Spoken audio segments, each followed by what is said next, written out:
say my kid like it. Oh, okay. Hey, welcome to Storytime with Will. I'm Will Sarris. We've got another little critter story tonight, this time suggested by my daughter Zoe, and she says it's one of her favorites. We've got Little Critter Just Big Enough.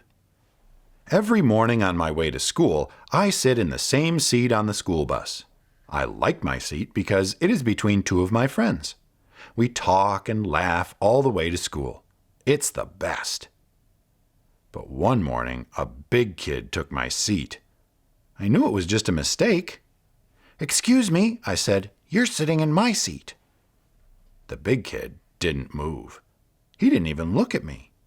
I guess he didn't hear me. I sat in another seat instead.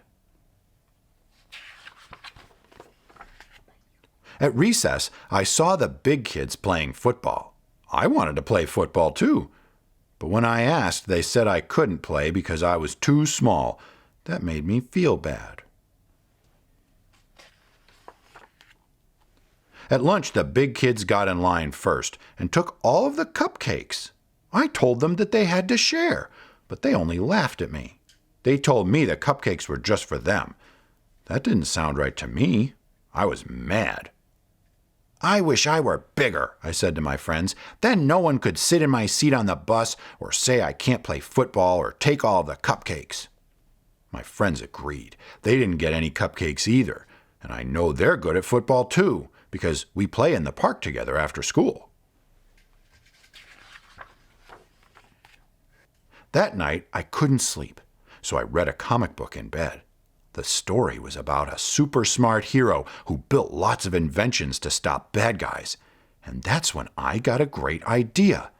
The next morning, I asked Mom and Dad for some supplies. I needed wood, glue, and tin foil.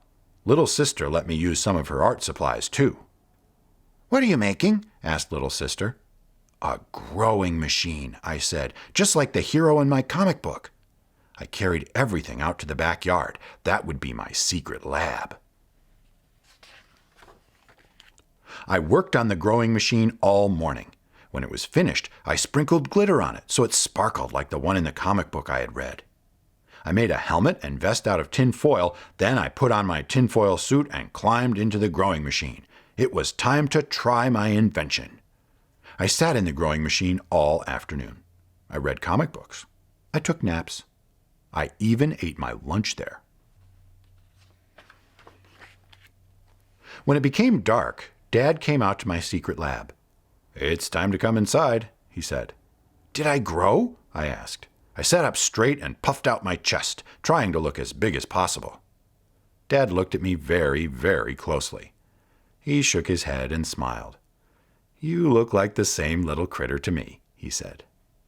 "Maybe I should sleep in the growing machine," I said. Dad didn't think that was such a good idea.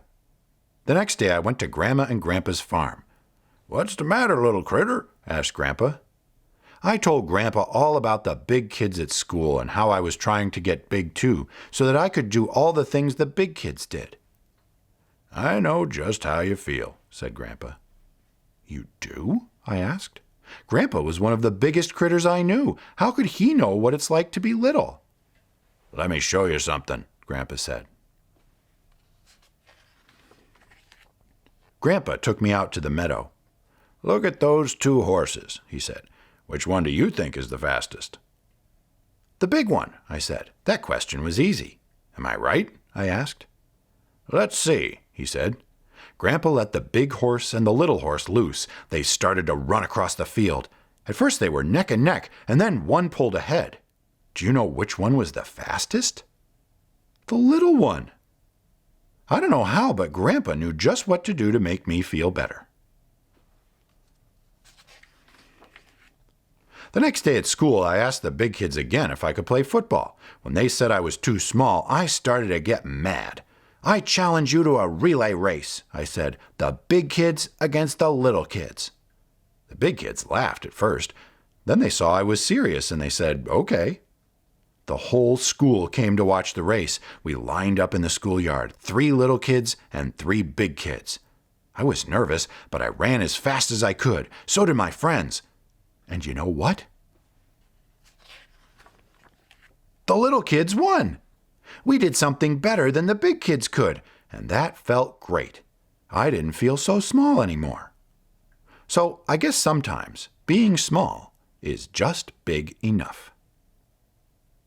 I hope you enjoyed that story. If you did, please hit the like button and subscribe to the channel. I upload one of these every night.